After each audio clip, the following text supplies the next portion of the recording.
Welcome to another edition of Strange New Pod.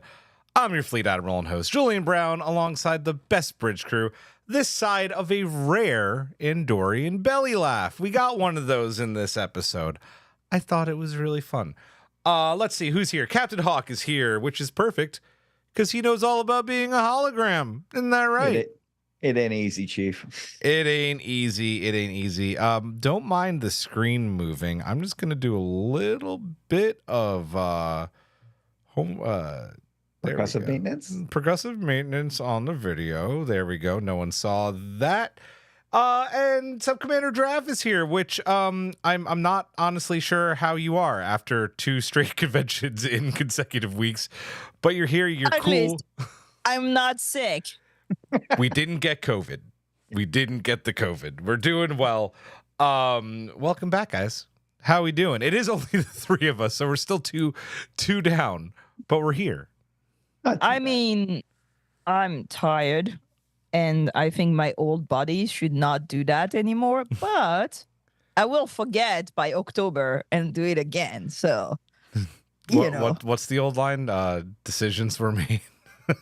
Yeah. Choices were made. Yeah. But yeah, Yeah, I do know. Yeah, I was there. yeah. It's August. September is gonna be worse. It's back to school, so You're manifestation circle. Yeah. I'm happy about back to school. You're probably dreading back to school. It's different. I'm the for other everybody. side of the, are. I'm the one that's happy in June, like send your kids. Oh my God. It is my buddy Brett in the chat who I met in Las Vegas. He was awesome. He's someone I hung out with a lot. We played some Hey, Brett. Yeah, what's up, Brett? Brett? Did I You hang may out have with met Brett a little bit. Brett and his wife Amanda, very cool couple. Oh yeah. yeah. Yes, I know Amanda. Sorry, Brett, I didn't. No, I know. Yeah. Welcome to the chat, friend. It is good to have you here. Yeah. But Giraffe, please take my children. Kidding. You don't teach them. They're in a different state. Let's get to this thing, right? Because we're going to talk a little bit more about Vegas in a second. This week, it's our review of episode 206 of Star Trek Prodigy, which is titled Imposter Syndrome. What happens when the Infinity is set to be destroyed, leading to the gang creating hollow doubles of themselves? Why does it go horribly wrong? Short answer, because it always does. And are the kids able to save the Infinity from its destruction? We are going to break that all down, but first, Hawk, my friend, we need to thank our amazing Patron Collective members at the Ready Room level and above, please. We do, yes. So thank you to Simon Stager, Jeff Reeve, Mariah Gossett, Tallulah, Jen Stein, Tina Alexander, Joe Saporito, Noe Santos, Kang Wee, Takako Nagumo, Fernando Nogales, SMK, Laura Linderman, Colin Davidson, Shatterhand 2049, Jesco, Michael Graham, Emily and Travis, Gildara, Cassie, B. Tella right, not Tella wrong. That's a new one. Maggie Light, Tyrannokilicus, Wayne Ritz, Skonavark, Sean, Jay Howard, Anna Yurdadon, Mahalani Uchiyama, Matt Harker, Davey Willett, Tara Pollen, Slope 74, Rude Parakeet, Joshua Miller, Aaron W., Lanky Guy, Carl Angoli, Michael Kwan, Meredith, Caitlin, Elizabeth Dean, Jim McMahon, Sedano 317, Puka Hair, 3 Fry Short, Cat Tip, Tripping the Read Alert Over a Pineapple, Sean Banning, Asher CBF, Chris Waterman, RHCB, Martin Simpson, Norman Buckwald, David Prime Hildebrand, Taryn J. Robinson, Ensign Lexapro, Eric the Red, Trouble, Jamie Roberts Honeyberry, and Paul Taylor Pitt. Woo woo! And that's the end of our show. And that's the end of our show. See y'all later. Bye, Goodbye. guys. This is going to be a fun one. Are you ready for this? As always, a big thank you to our Badmirals, our EP, Simon Stager, Commander Chris Waterman, Tara Poland, and Brett Jones. Welcome, Brett, to the Badmirals. Now an executive producer. Would love how that works. Thank Is you. it because I was eating live? I want to know. It's literally for the ASMR content, which people Yeah, say that we of should me do. chewing rice. Yeah, I end up And chewing rice networking. very often on the show. To be honest. it's true. You eat rice. Eric eats ice cream. I usually drink beer, but I'm trying not to drink on weekdays anymore. Yes, for the food vlogs. See? Yes. See, I knew. Let's go. Man. Speaking of, it's a little quiet tonight. MC's taking the night off. Eric is still recovering. So we'll hopefully see some folks back soon. But for now, I've been liking these Hawk, Julian, and Giraffe shows. These are fun. They're also short. Oh man. Let's see here. What are we doing? We are going to do a very brief wrap up of Star Trek Las Vegas. Because we went and we should talk about it a little bit. Giraffe and I were there. A couple of our amazing patrons and one of our bad admirals were there, allegedly. Matt and Tara were there. They were, it was a lot of fun. And then, obviously Brett, who's now a bad admiral, so he has to be inserted into that conversation. And a lot of our friends. Aaron Walke, happy birthday. You were there. Happy birthday, man. Yeah, a friend of the show, hits his birthday, writer and executive producer on Star Trek Prodigy. The dude does amazing things. So let's wrap this up. Giraffe, very quick overall thoughts on this year's STLV. And if you don't know what that means, for some reason you live under a rock, Star Trek Las Vegas. No, it's not officially Star Trek. Well, It's I know you can't ST actually Las say the Vegas. Star. I know. Yeah, good point. Yeah, it's not actually. We're still trying to figure out what the ST stands for because it doesn't stand for Star Trek. Star Tours. That's Disney. Star Tour. No, I think these ones are also licensed by Yeah, Disney, so right. no. Something Trek Las Vegas. Star Trek Las Vegas is what it is. It's a lot of people. It's a lot of panels.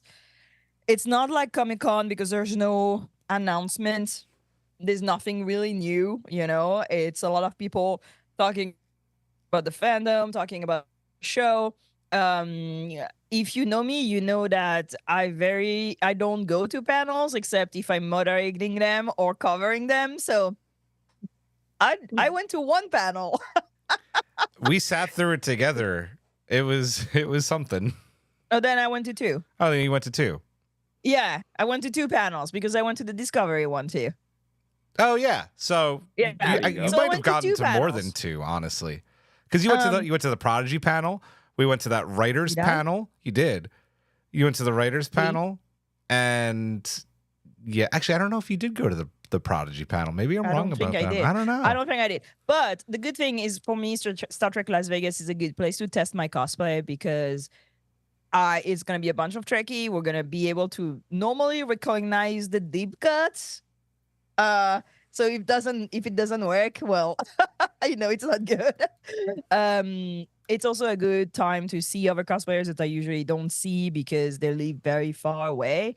So, it's just a meeting of nerds and hanging out. I just very thoroughly dislike Las Vegas as a place because in August it's 1 bajillion degrees and you cannot go outside. But it was nice, to see everybody, go to parties, just enjoy the fandom, basically. I go there more for the fandom than for the actors and the panels and all this.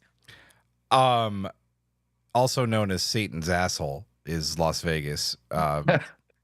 In August, Yeah. like every year, I'm like, never again. Yeah. And yeah. Horrible. For me, it was cool. I actually was mailing stuff out. It was your first, right? It was my first. I was mailing stuff out to the Patron Collective today. We did a little impromptu Zoom hang, and I was talking to Tara about it, and I was like, it was good. And I feel like I'm giving it a low ball score, and some people might not think it's a high score, but I think it's a high score for my first. I think like it was a 6.9 this year for me because of like I also went in with a I know 0.9. it's the Olympics. It's the Olympics, Giraffe. I'm in Okay. Olympic mode. I just went in also like very overwhelmed with like personal stuff, so that like hampered my fun for the first couple of days. And then I had to like anytime you go to like a con for the first time, you're like, do I party the whole time? Do I go to panels? Do I spend this stupid amount of money? Like, what do I do? So like figuring out Vegas, but overall it was really fun. I spent a lot of time in the pool because I like swimming, Insane. and that was fun. I think you'd have to really work hard not to have a good time there. No, and that's no, you could definitely go and not have a good time. I would agree. Yeah. Because that's like a double-edged sword, right? You know everybody, but also you know everybody, and also everybody knows you. Yeah. So, Yeah. that can be a lot. It is a lot. So it was fun. I think I have decided I will go back next year, but it was definitely a bit of a learning curve. There were some great panels. There were some not great panels, but that's any convention you go to. I have also to tell you that the panels are the same every year. So it's going to be the same stories with the same actors. Yeah, which means I'm probably not going to go to any panels next year. Yeah. Anyway, so that was good. Jeff, I want to ask you for 2 favorite moments from STLV. Oh, I think one of my favorite moments was to meet Anitra Johnson. Actually, that was really cool. We went to the writer panel, and she was the only Black woman on the panel. There were 12 writers on that panel. Let's let that be known. Only 4 women who didn't get a lot of time to talk.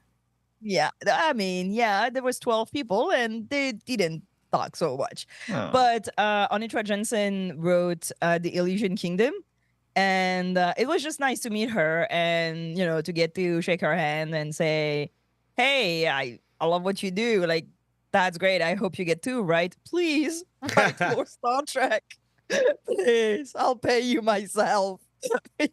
So that was cool. I mean, I saw a lot of friends of the show. Another one that I liked, partying with the other Betazoids. Yes. I saw that picture. That was great. Other group of Betazoid, but there was only one Ketrat. I was the only one of me. Oh yeah. So that brings me to another thing. We need more Black cosplayers in the Star Trek fandom, because there were 4 groups of Betazoids. I've been sent like pictures, I think, of like including us, so 3 others, and I was the only Ketrat. That's fucked. How come? So need more Black cosplayers, and y'all need more Black friends. It's pretty simple to cosplay with. Like, for real. Like, am I your Black friend, Julian? No, you're not my Black friend. I have a lot of Black friends. You're not my friend. I'm ouch.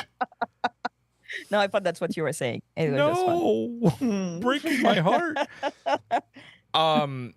So for me, my 2 favorite things about STLV were both non-Star Trek related, which I love. The first was the 12 Monkeys reunion panel, which was epic. I learned some things about that show that were very interesting.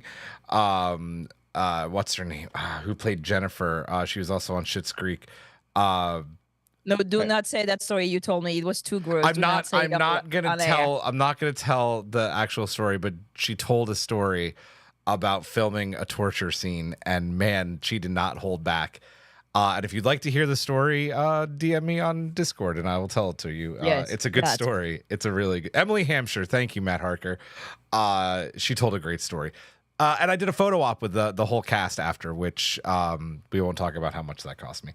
It was fantastic. And then my second was meeting the legendary, the man, the myth, the legend, one of my idols, Ronald D. Moore. Getting to hear him talk about For All Mankind, and then getting to shake his hand, tell him my story, why like he's the reason I'm a podcaster, why the reason like he's the reason I'm married. Like, I don't fanboy a lot. That was my fanboy moment. Hard not to with Artie Moore. No, man, he's a legend. He's just a legend. Yeah, yes. We couldn't get into his panel at San Diego Comic-Con. The line was insane. That doesn't shock me. Yeah. Dude's just amazing. There was a lot of like other fandom thing. Yeah. There was 12 Monkeys. There was also For All Mankind, because Ronan Moore was here. So that was interesting. And I mean, we get to like see friends that throw very cool parties. So Yep. we went to the Tractivism party did. also. So yeah, it's good fandom time. By the way, the Trectivism panel that was at I almost said SDCC because I'm on Draft's Brain too, apparently, is on wherever you find your podcasts, the panel they did at STLV, and it was very good. So check that out. There was something I was going to say. Oh, the other fandom that was there and also only came for one day that I found that was very interesting were the Winona Earp fandom people who were there to see Melanie Scrofano, who plays Battelle on Strange New Worlds. Oh yeah. I almost swore. Ooh. I stopped myself. I'm good. Yeah, a ton of fans went just to see her, which There was also the Galaxy Quest people. yeah, them too. Yep, absolutely wild. Who knew nothing about Star Trek. It was so funny. Yeah. Oh man, I love it. Really quickly, do we have any feedback from this year? No, don't do it in Vegas. It's too hot. Yeah, I would say that's fair. I mean, for me, I feel as much as my San Diego Comic Con are very different every year, my Vegas starts to be every year kind of the same expectations and like mostly hanging with people I love. Big up to everybody. I can like big up to Amy. Yes, who, like, Amy fed us a lot. She did feed us quite a bit. Thank you, Amy. Yeah. Yeah, I feel that. Yeah. Yep. Maybe change would be a bit good. It would. Well, as we were talking, Big up to the Sci-Fi Sister who did like Tamiya did a great moderating panel. They had a great table. They had Nichelle Nichols' sister there for a meet and greet, Marion, and they bring change to Vegas. yeah, And I think creation needs a little bit of like dusting. I would Is agree that with it. mean? But like, you see No, what it's I mean? not mean. They need less old white people and more diverse young people of color, people moderating panels. Diversity in moderators, I think, is a huge one. Yeah. And also, oh shoot, I just forgot what I was gonna say. Hey, there were no blackface Klingon this year. I didn't see one. Did you see one? No, they were all respectable. It was great. So great change. Good job, Vegas. Somebody got the memo because last year we still had blackface Klingon. So yeah. So change. I think maybe not having all the time the same panels with the same stories would maybe, I don't know, maybe people like them, but it's a lot of clicking. I mean, not clicking, but people are very, very set in their habits in Vegas. Yeah, like 100%. you have your seat number, you have your thing, and I feel like people have been going there for like 20 years and now doing the same thing. And it's funny because I went to Baycon at the beginning of the year, beginning of the month, which is a very old con also, and people were way more welcoming to new things and new people and new moderators and new guests. And I feel creation need a little bit of dusting off. Yep, I completely agree. I had another bit of feedback, but it's not important. It was fun.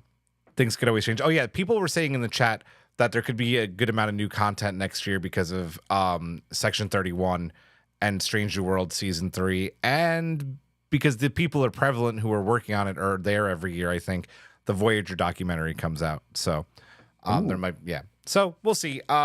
You've been there more than I do, so you would know better if they would actually like include. I do think that better moderators would help because when I see the same panel in San Diego Comic Con and the same panel in Vegas, like that was not the same content, though there was the same panelist, and some were kind of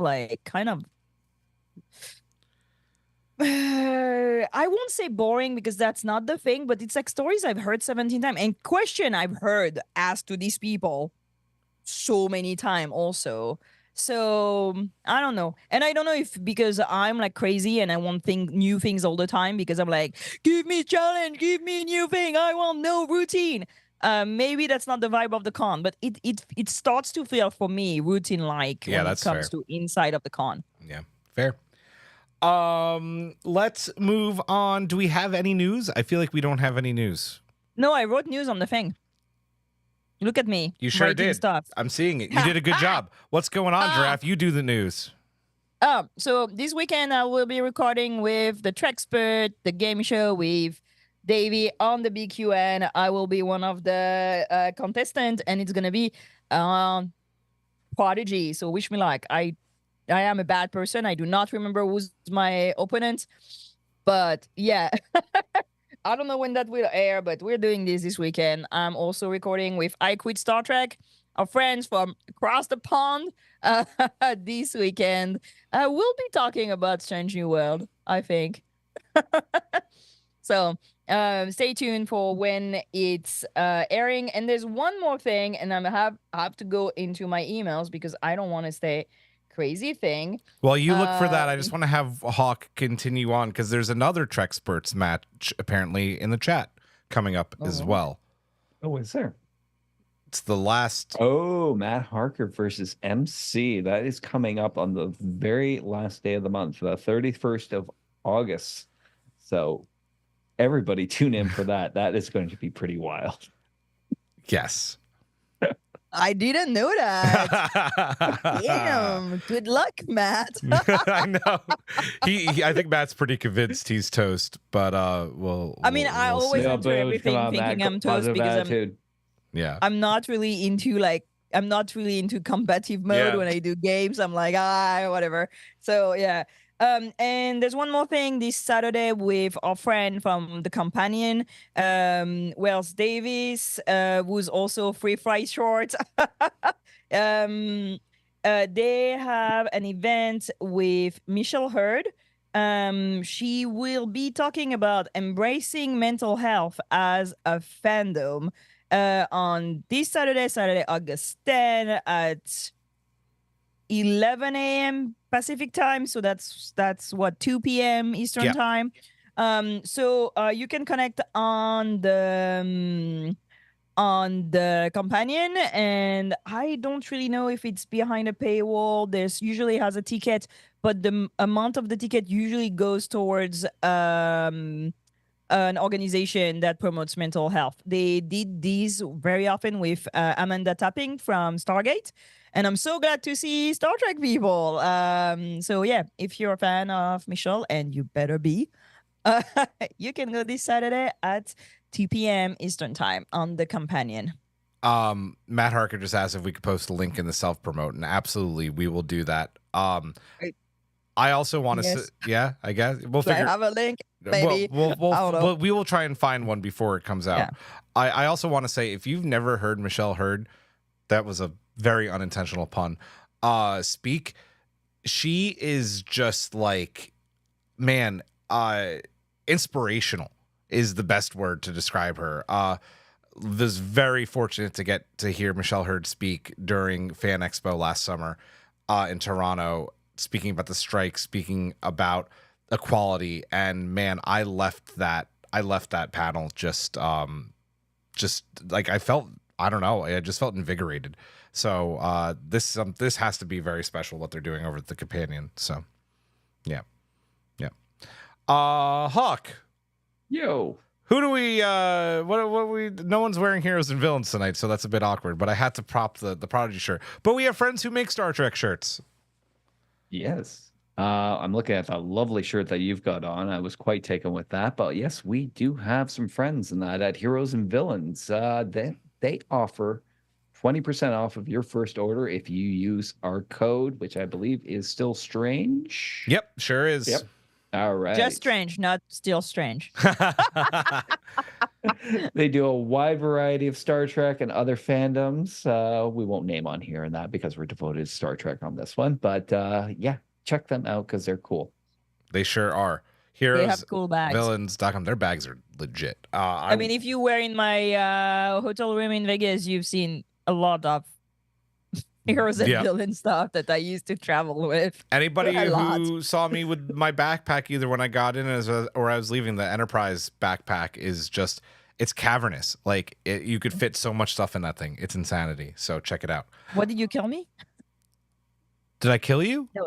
No, no, this is joke. What did you call me? Cavernous. Oh. Anyway, continue. Jeez. Draft's trying to throw me for a loop tonight. Speaking of loops, let's get to the strange new loop. And if you could create a holo double of any Star Trek character, who would it be and why? Chat, let us know your answers as well. I have a question. Okay. Is it like Enterprise holodeck, or is it Quark holosuit? Ooh. Where Because I would not dare to do the same thing in like the same. I feel in the Enterprise they will know your log and what the hell you're doing on the holodeck. So I'd be like, Though Quark, I feel I'm paying. I'm entitled to my own privacy. So what are we doing here? Mars goes, this is a kid's show. I forgot. Okay, so Enterprise holodeck. Let's say Enterprise holodeck. Not Quark's Pleasure Palace. I forgot. Thank you, Mars. I want to know what the hell is going on.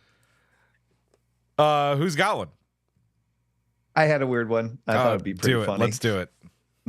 So I would create a holo double of the Moriarty hologram and just let them fight and see who wins. Wow. That is crazy. That's crazy behavior, Hawk. Like Tsunkatse, but Moriarty. Yeah. MMA pit. Oh, yeah. They would have to be in an MMA cage. Yeah. Exactly. I mean, would I have to do a holographic recreation of the Reichenbach Falls and that for it to end? I don't know. Like it. Oh, where can I get that one with Quark's head on Kira's body? Mars? No. After, they're saying like it's a kid show and draft. Then they do. All that. Okay. Yeah, okay. I see you. I think I'd pull a Riker and I would go, these are the Voyagers, but in that scene in those old scientists where Mariner is mixing drinks for Ortegas and Uhura, and I'll just be one more patrons there. They're like drinking Orion Hurricanes. I like it. So is that kids friendly enough? Mars? Shots fired. Colin wrote, I would love to watch more of the Dixon Hill stories. Yeah. Oh, those are yes. great too. Yep. Matt Harker, I'd love to see Minuet again for no good reason. I mean, I have so many things that I don't want to see on the holodeck, and most of them has to do with that weird kid show that they had in Voyager that I think is so creepy. Yep. Nope. I would go along the lines of what Jura said, but I would make a holo double of Mariner to just be my like right hand woman. I'd have a badass next to me at all the time, someone who'd like watch my back.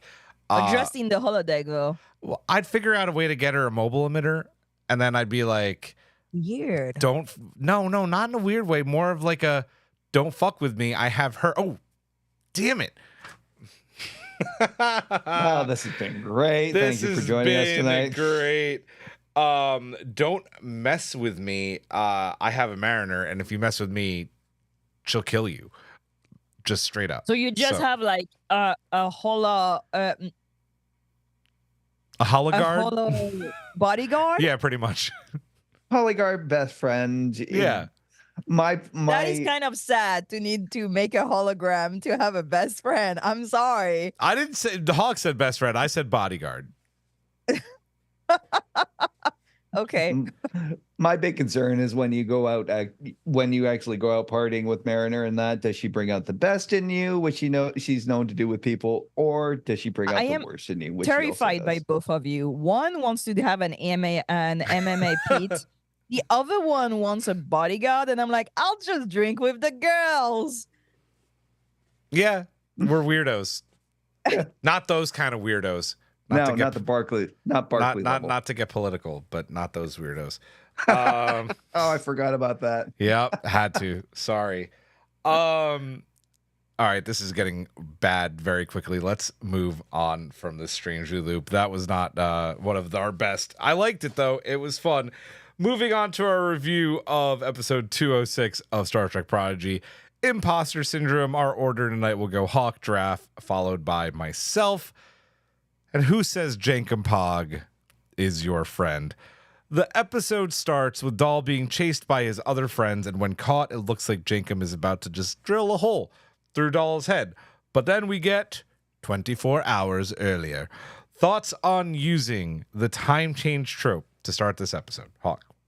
Listen, there's a reason it's a trope. A reason it got called out like about what, 9 years ago on season 2 of Rick and Morty. It's if you're stuck, yeah, it's an easy fix, to get you through to the next part, but it does tend to be a bit of lazy writing. You can't come up with a better cold opening than that than just 24 hours earlier. I didn't like that. Fair. Draft. I mean, I'm not a writer, so I would not call any writer. Same.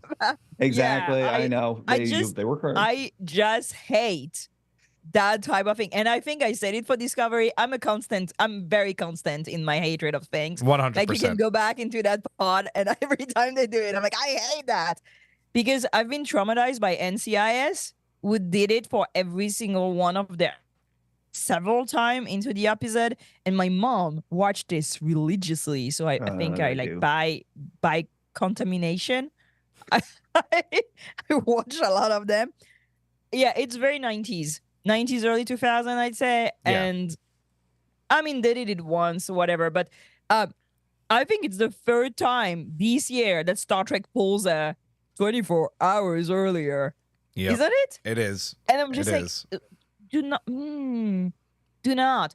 Though, are we going to talk about the cold open? Or that's all we're saying? That was the cold open, right? Okay, Yeah. I love the way it's shot, though. It is cool. That cold open, like the storyboarding of it, is so cool. All the weird angles and the slanted The camera's know like how to looking describe- up at them. It's up yeah, or yeah, down. And then there's a moment where like the whole like plan just shifts. It's really, really, really well shot. I'm pretty sure it's a reference to something, but I don't have the reference. So if you know the reference, there are some shots in that cold open that really look like another movie, but I don't have it. So if you're a better movie buff than I am, please let me know. Or if you work on Prodigy, please let me know.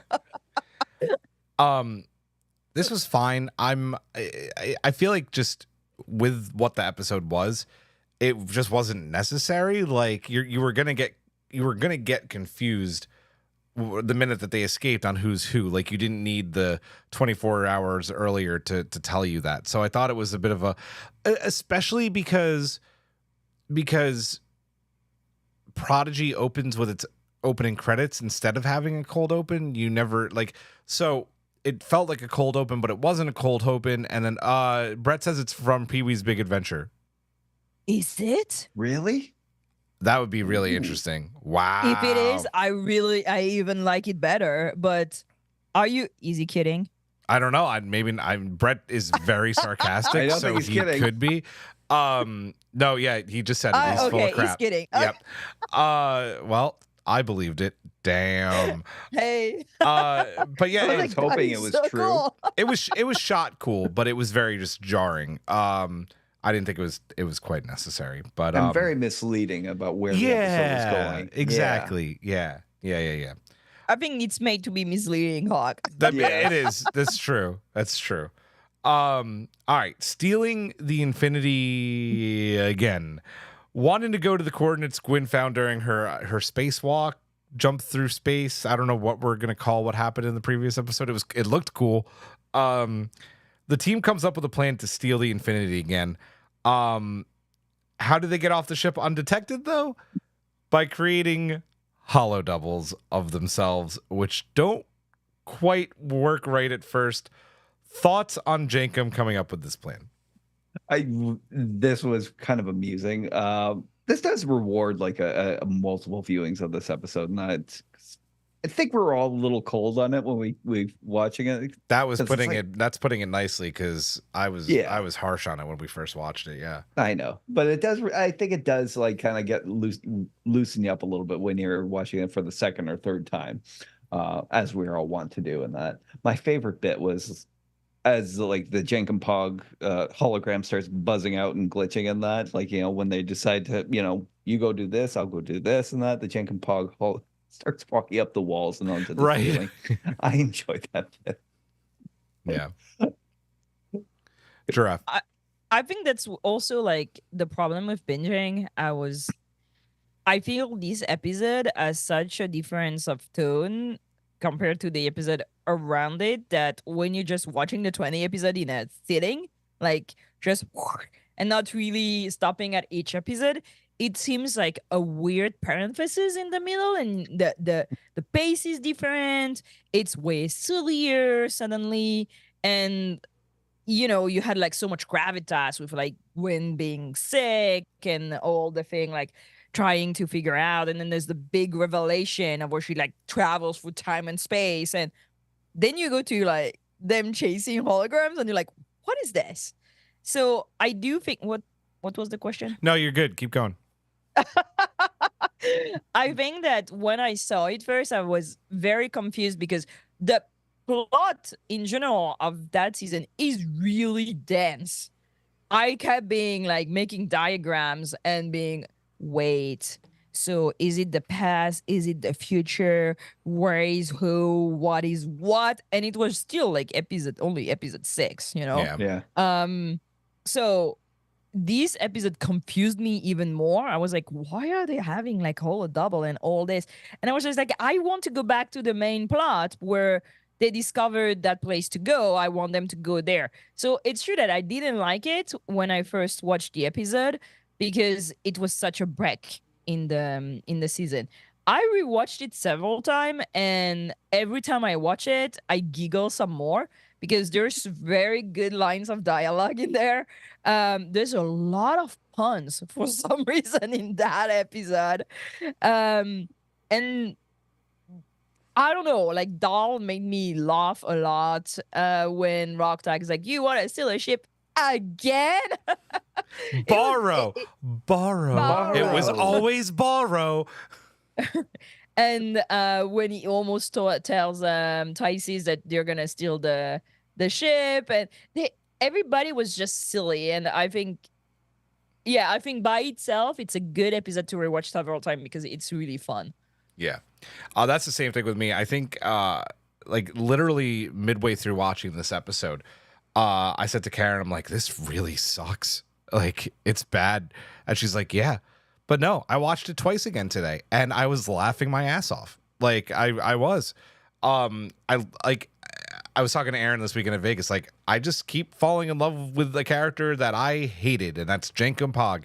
Man, is he maybe not my favorite character on the show now? Like, when he comes around the corner and they like fist bump and it's like, it's a 2-for-1 Jacob special or whatever the line is, I'm like, how do you not love that, right?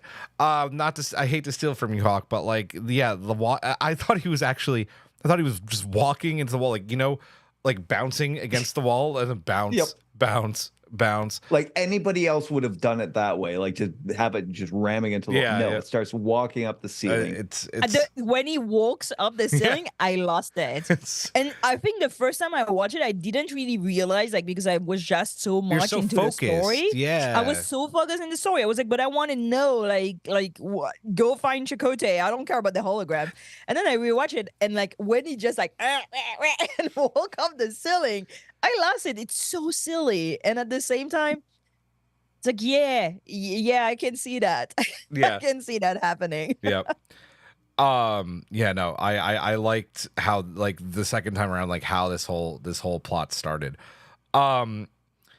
So the crew are given a wrinkle, right, when Commander Tysis informs Dahl and Gwyn that Infinity is set to be kaboomed. They're gonna fly it into a sun like the Galactica, and it's from 2000. I'm gonna spoil when it gets flown into the sun. Sorry if you haven't watched it. Your fault, not mine. It's like 20 years. Yeah, 20 years. Like Sorry. 24. So they're going to destroy it, but that also leads, I think, again, like something I completely missed in this episode that I just loved now. This really sweet moment between these characters, like the belly laugh, Tysus being very kind with them and kind of being like, listen, this isn't your fault. Like this was going to happen no matter what. You guys should be like proud of the stuff that you're accomplishing. Like it just felt Janeway also. Yeah, we're going to talk about that too. Yeah, like she was great as well. But like, what did we think about this, Hawk? I really liked the approach they took with Tysus and that, because he could have just been written as another kind of hard ass commander in that, and especially in dealing with kids, right? And Yeah. you know, and these kids in particular, and that, you know, as they call them, warrant officers. You know, but to go that kind of softer route with him and that, because you find out later on that he does have like a, you know, a bit of a soft spot for them and that, you know, as he's talking with Janeway about it and that. So I thought the belly laugh was a good approach to it. You know, that thing of being caught red-handed, you know, trying to keep up the deception. I like that they didn't even really have to play up that angle with him, and that he's already kind of sympathetic to them after everything has happened, and the fact that, like, you know, he lets out that great belly laugh. Yeah, it does a lot to really kind of harden the character. Yeah. Keep going, because I swore I put it in the outline. I didn't. So let's combine these. Let's talk about Janeway's speech to them too, because that was also a very sweet moment when they're all on the bridge of the holodeck protostar. What you thought about how she kind of taught to them as well? Oh yeah. Oh God, I'm trying to remember. I just watched it like a little while ago. I don't even remember what she said. That's She okay. says that they're very Yeah. resilient, and Yeah. any other cadet would have buckled under the stress, but they're still here and they're still like trying. And Oh, I remember she's that just bit. admirative of them. Wasn't that the end of the episode when they were talking about that? I remember, like, there was the part where they were still trying to hide the holograms, and Janeway and the doctor were standing outside the door. Yeah. Okay. Yeah, Yeah. that's the one I was thinking of. Yeah, that's the one. Yep. Yeah. Okay. Yeah. I just remember, like, I just like got very confused with them, like trying to hide them. Yeah. No, fair. Giraffe. No, I think it's like one of these cool episodes where you get to see the ship without any drama, which we used to get when we had 24 episodes a season. But that's I think what makes the episode also super cute, is because everybody's kind of relaxed, but everybody is also mourning Chakotay, basically. Yep. Because they're convinced that, well, this is it. And it's interesting to see Janeway in this position, because first of all, she's obeying order, Right. which, Right. you know, unexpected on that point. But she also has kind of like a nostalgic moment of things, and it's just interesting to see these other facets of the characters. Tysus, for example, I like when he breaks into the Andorian side of him, and where he gives like these very passionate oaths. Or when he laughs, like, it makes me think of Shran, like a little bit, you know, all in, kind of like badass Andorian, which is very polished when he's with Janeway. But I'm not surprised they like Kid, because Chakotay likes kids, like in Voyager. Tuvok likes kids in Voyager. Like, Janeway brings around her people who are kind to others mostly. That's what that's what comes to my mind. I would never imagine her first officer to be like a Jean-Luc Picard, like, no kids, I hate kids. I don't think she would fall for it. I mean, I don't think she would accept it. But it's nice to see her also giving praise, and even if she doesn't give them to them, you know, seeing that the character really understand them and sees what they've been through. I totally agree. I just remembered what was special about that moment. It was the fact that she saw that they had done a holodeck recreation of the protostar, and she's like, they must be nostalgic for it because of what it means to them and how it bonded them together as a family. So And it's yeah, nostalgic to her too, because that's the last time she saw Chakotay. Chakotay. Yeah. And she is about to give up the only way she has to actually find him. So it's kind of an interesting, like, transitional episode. And that's the only thing that I'll say, because you guys really hit this on the head, is that this, like what you were saying earlier, Draft, that like when you have a binge model and you're just going, you don't pick up on little details of an episode like this, and you just kind of throw them out immediately. But now it's like, yeah, there are all these little important moments. Like Tysus is like definitely a little bit somber because his captain, his admiral, is going through something. So he's feeling that. She's a mess, and she has every right to be a mess. And these kids, like everybody is just a mess. The kids are a mess too because they know they screwed up and they want to help, right? Like it's just this whole like almost domino effect, and it's amazing how quickly you can see new things in an episode like this that you just sometimes throw to the side. I love it. Especially when you're when binging. she tells them the paradox is not your fault. Yeah. Was it all? Yeah. Yeah. And I think that's important that she says that to them, because they definitely think, I mean, it is their fault. Yeah. Ish. But yeah, I think that's nice to see Janeway. I always love seeing Janeway, like the real Janeway, interact with the kids. Yeah. Yeah. And Matt kind of just said the same. Agree on the binge thing. There's a lot I've forgotten and need to rewatch. That, yeah, exactly. And that's why I think it's really important that we as a podcast not just do episodes 1 through 10 review and 11 through 20 and actually go back and talk about these, because I'm sure a lot of people are feeling the same thing. And then when you actually dig deep, there is a lot of substance, and that's really important. So especially, I'm pretty sure on my first, like 1 to 10, you also forget a lot of moments. Yeah. 100%. A lot of things going on. Yeah. So this is where the comedy comes in. While coming up with a new game plan to get the Infinity, the holograms or the real crew, I actually still don't know who escaped. I don't think you're meant to know. Escaped the holodeck, and a chase ensues. Doll faces Doll in a very funny, like, feeling lucky punk phaser moment. Jankum fights Jankum in a battle of percussive maintenance, which I loved. And then Jankum has the existential crisis, like, is Jankum even Jankum? And Dr. Gnome comes out. He's like, would you like to see me in my office? No. Okay, because I want to go to the holodeck anyway. Goodbye.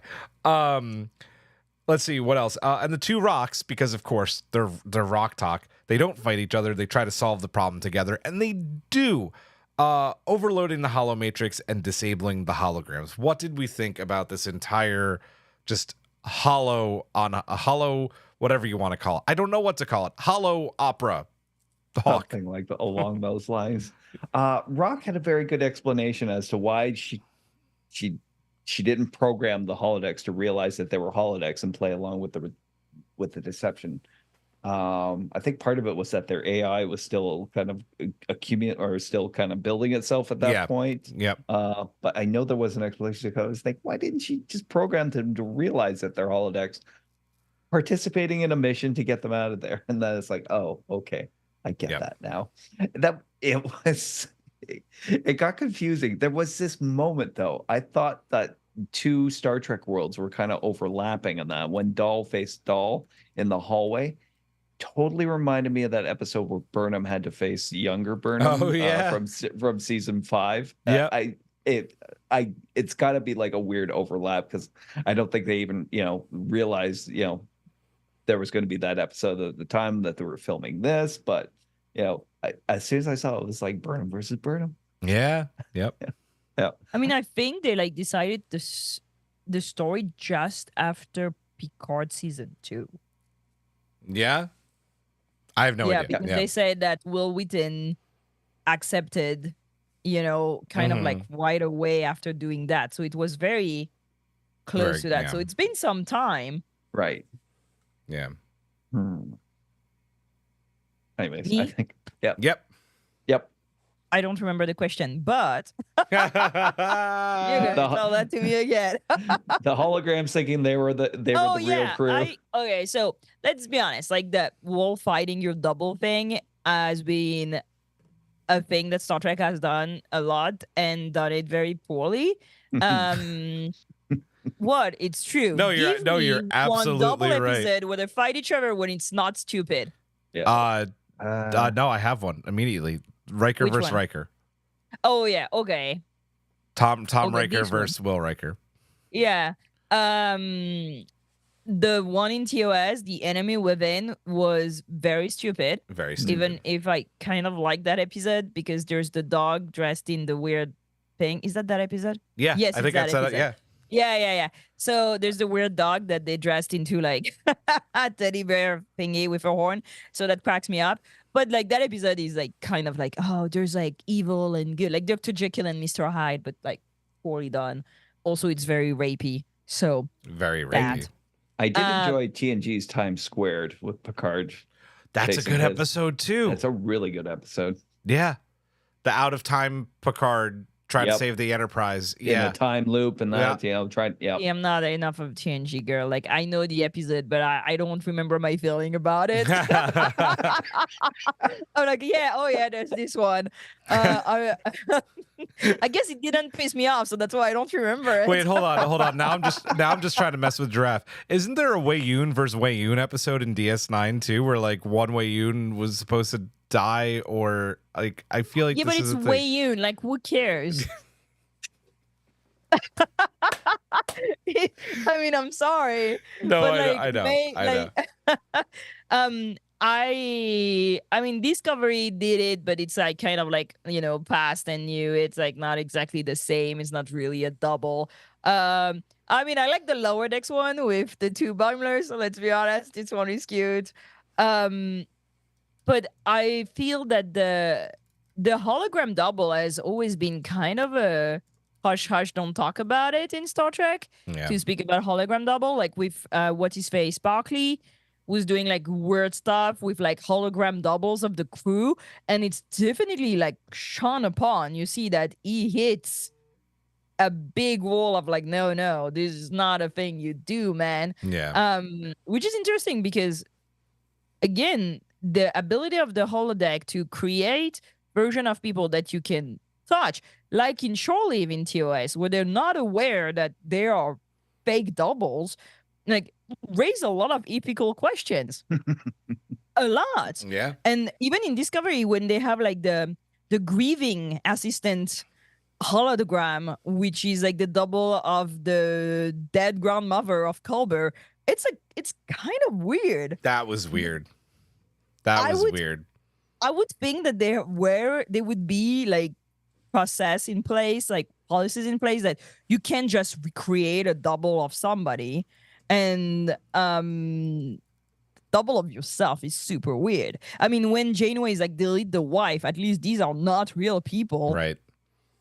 You know, imagine the shenanigans you could do if you could just replicate people, especially with engrams that make them not aware that they are holograms. The Doctor is an hologram, and he knows that he is. There's a lot of question about ethics that comes to hologram as much as you would speak about cloning. And like, it was weird that these kids are just like, I mean, if there were one people that would do it, that's them, right? Would be like, we'll just do double of ourselves. Brett in the chat's got a great point to what you're saying right now. Good parallel to the ethical issue of AI clones for celebrities. It's massive ethical implications. Yeah, and it's just interesting that they just do it, and there's no alarm raised that they put their own engrams inside of the machine. You'd think there would be a system in place for you to not do that. Yeah, but yeah. No? I don't know. They get I agree with they you. are so good. They seem very good at being able to work the way around certain systems and that, and the fact that they're on a deadline and this is the best plan they could come up with and that. You know what it makes me think also? It makes me think of that episode of Voyager where there's a double Voyager and they don't know that they're like replicas of them. Oh yeah. Oh, that episode is so sad too. Oh, And they die, and die all the things horribly. they've done, and all their logs, and everything, all the information they gather just disappears with them.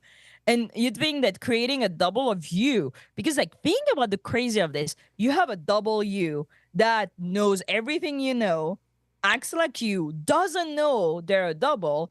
And I feel that the reaction of Gemcom being like existential crisis, I'd be like, yes. I love that a moment. hologram? Like I loved that moment a lot. Yeah. And Rocktalk was like, yeah, I'll work with myself. Hey, party. Like, it's like everybody that be like, oh, yeah, I want to marry myself. Fuck no. Myself Oh. is the best. Like, I'm dude, bad. you're I'm on a bad roll tonight. today. And I feel it's interesting because I would not expect Rocktalk to be that kind of person. I would have expected Dahl to be in love with himself, you know, his own replica being like, oh, yeah, we're the best. We're great. But I'm also surprised that Gwen didn't say anything about it being absolutely insane. Yeah. Yeah. I think she's got other things on her mind at that time, like, phasing out of existence. The thing I got from Dahl, though, is like Dahl always is in a fight for control. So two dolls who are basically fighting for control of like the mission. I don't know, but Dahl is always like, he's also deeply scared of being alone and being the only one of him. So having another one could be cool, but it just abs. And I think it adds to the episode that nobody ever discussed that point.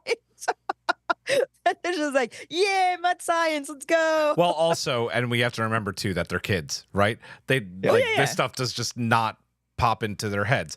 That's why they need that ethics class at Starfleet Academy. Yeah, but we know that also Starfleet doesn't do too well with ethics and psychoanalysis and help for, Anyway, I'm going to pass because you guys hit that on the head. The crew, they're cloaked and ready. They beam aboard the soon-to-be burned to a crisp Infinity. They cloak and they head to their next destination, reactivating their hollow doubles after Rock figured out how to turn them off with the wrong personalities. They've been Freaky Friday, basically. Thoughts on the ending here?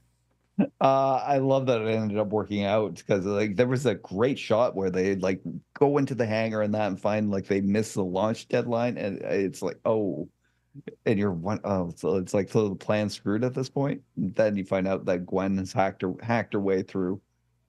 She cloaked an emergency transporter signal. Yeah, from the rest mask of the signal. ship. That's another good Star Trek trope. Happens all the time. And then the fact that they reactivated it Freaky Friday, it reminds me of kids today. Actually, we had dinner with a friend of ours who's been a high school teacher for like years now. I had a bit of a nervous breakdown in that because basically like he's advancing kids and that aren't actually literate. And a lot of it has to do these days with Chat GPT. So the fact that we bring up the fact that I've been a teacher for 20 years. There's always been people that were not literate. The main problem is that we're so set on like making sure everybody is literate. People learn to lie. Yeah. When I was in my late teens, France put on a system to test everybody to make sure they could read. So it's not a new thing that a lot of people end up like graduating and not being literate. Like I know we want to blame like new technologies, but we were failing kids way before AI. Yeah, fair. Unfortunately. It just kind of reminded me, we were talking about the ethical concerns of, if the kids hadn't thought about the ethical concerns and that, well, kids weren't really concerned about the ethical concerns and that they were just trying to get their work finished. The AI, it was like this for them was an easy way to get it done. So it was almost a plan that was bound to fail. And it does. That's a great point. Yeah. Draft. I mean, I write all my email by AI. Like, let's be honest. It's just like, I know it's shitty made, but if it brings us towards a place where I don't have to do if it could do the boring stuff. Yes, what you're supposed to, right? I'm here for the like the AI doing the boring stuff. Like 1000%. Like write my email. Like, I hope your Andy's email finds you well. Like, just do it. Like, I don't want to do it. Sure. The problem is people considering what AI does as art or like Yeah. human creation. That is BS. But I feel like Star Trek has a lot of this where they show like tools that are used to advance human freedom. Yeah. I mean, people's freedom, because you don't have to cook your food. You don't have to farm your food. There are replicators. So you have more time to aspire to other things and to create and to do science and to look for things. And the only thing that pisses me off in Star Trek is that they never take the time to learn languages, but that's just me. I want to talk about Major before we finish the I forgot about that episode. scene. Yeah. Major has 2 scenes in the episode were so intimate of the character where we really get to see Major and see like the little like the Vulcan behind the mask. And the moment when she wants to talk to Zero was maybe fake Zero. Yeah. We don't know. We have no we idea. Don't know. I Yeah. think that was real Zero. No, we don't know. You don't know. We have no There's idea. No way of knowing. At that point, there was zero way of knowing who was who. I think it's fake Zero because Majel at the end talks to them through her mind. Yes. And I think that at that moment when she drops the pad, Yep. he mostly tries to talk to them telepathically, but can't reach them. And that's where she goes in the mode of like, oh, I wanted to talk to him. Sorry, I've been distant, because she can't reach to them. And I think it's because it's fake Zero. That's my hypothesis. I like it. It's I good. like it. Yep. Yeah. But I really like these 2 scenes because you see some vulnerability, that word. Vulnerabilities. Vulnerability. Yes. And also you get to see her really wanting to be part of the crew. And I think it was very nice. I like the fact that they're making a Vulcan not just, a wall of non-expression, but having all these moments with the others. And for the end, Gwyn for the win. She's always so resourceful. And I mean, I don't understand why Jenkum Park has to punch the thing, but Yeah, because he likes punching crap. yeah. Yeah. I thank you for talking about the stuff with Michelle, because like I didn't even think to put it in the outline, because I just, again, like, you miss things and it's like, oh, they are talking about it and it isn't, but I didn't think about it in that way. So that was, thank you. That was awesome. Final thoughts. We'll go in reverse order. Draft.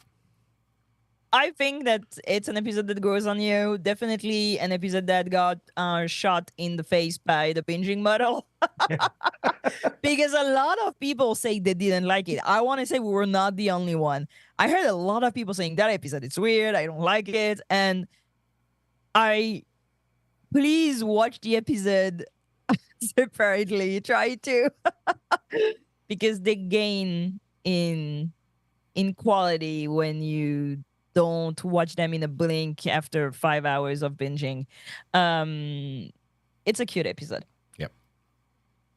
Same. It's again with the binging. An episode like this tends to fall between the cracks because you're just waiting to see where the plot's going. You want the main plot to advance and that, and you forget it's a kids show.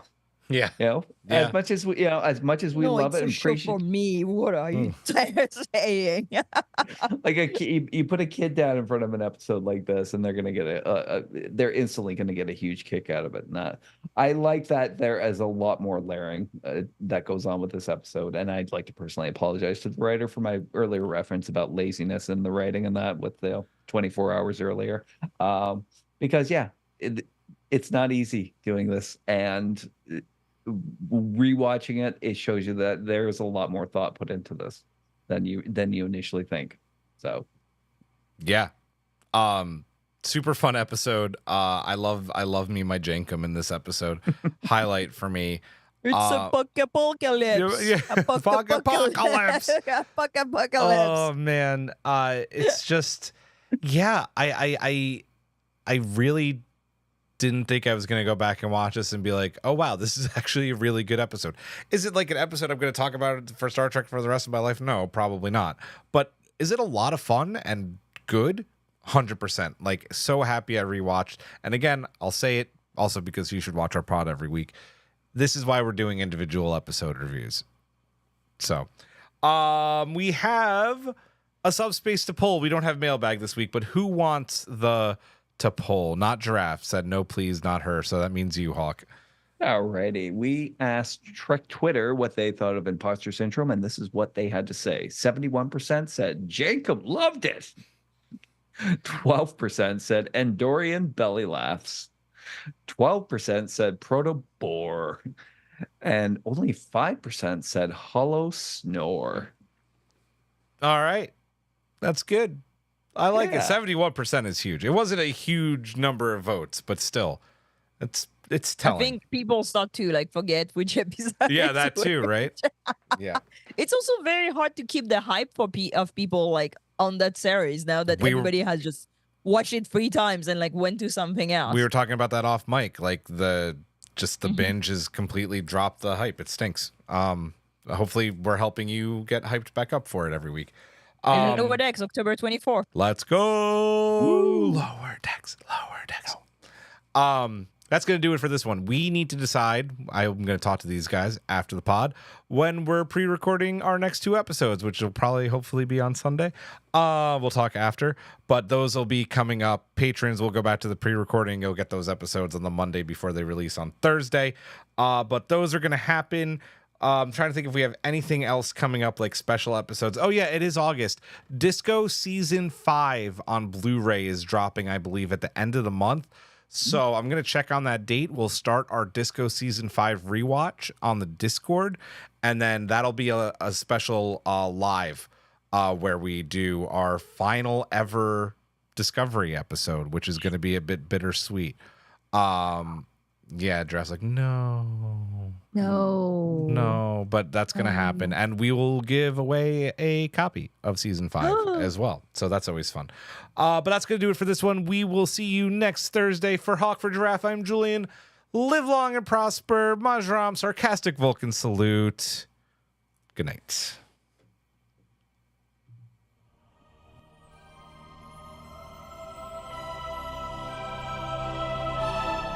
Thanks for beaming into our podcast today. If you want to keep the hailing frequencies open, you can subscribe on Apple and Google Podcasts, YouTube, and Spotify. Like what you hear? Put in a good word with Starfleet and leave us a 5-star review.